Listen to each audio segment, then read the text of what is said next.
不是，这么贵的吗？有粉丝向我抱怨说，我找网上的手艺人渗线代工这个 HF 狮王系列好贵呀，一个都要60，我的妈呀！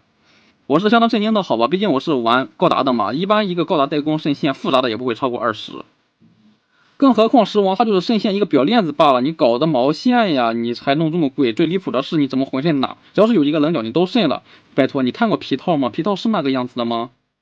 特别是看到那一个销量的时候，我直接，我这损失了多少钱呀？没事，反正这黑心钱咱也不算，良心过不去。我们可以看到狮王系列有多少呀？然后还有那个盖茨嘛，盖茨应该不用。我们可以看到盖茨呢，它是本身就是黑色的，你渗个劲嘛。而且它不是狮王那种劳力士风格的表带嘛，所以说也不是那种全都是细小刻线的，就算不是黑色也没办法渗。狮王的话就不行，每一个都是要渗的，要么银色，要么金色的表带子。狮王呢一共是8个，另外2个衍生型再加上一个，狮王风魔我没有，因为那3个没必要买嘛，而且也不好看。如果说你8个都集齐的话，那就是快500块钱了。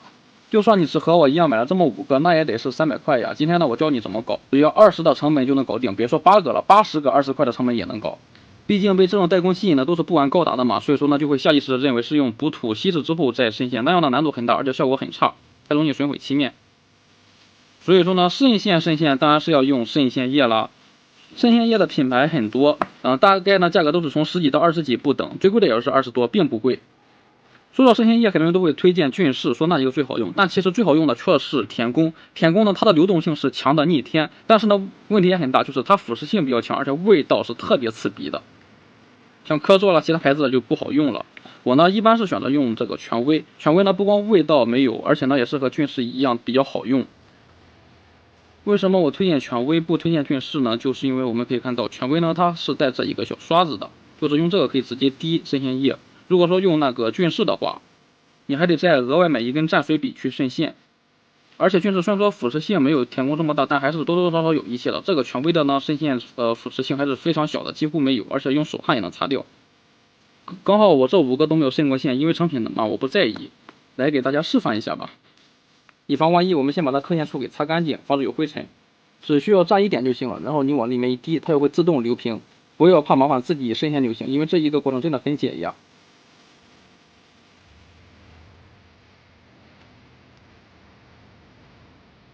而且也没有什么难度，对吧？直接拿这个渗线液的笔刷一点，它就会自动流平到这一个刻线的每一个角落。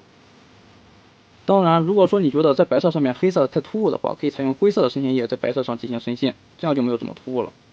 毕竟灰和白的对比已经是很明显了。等上10几分钟之后呢，这个渗线就干的差不多了。但是呢，我们可以看到这些印记呢就是点歪了嘛，这也没办法避免，就算是你手不抖也不能避免，毕竟这个刻线就这么细，你不可能完全不露出来，对吧？这个时候呢，我们只需要用这种路边摊上2块钱就可以买的火机油进行擦除就可以。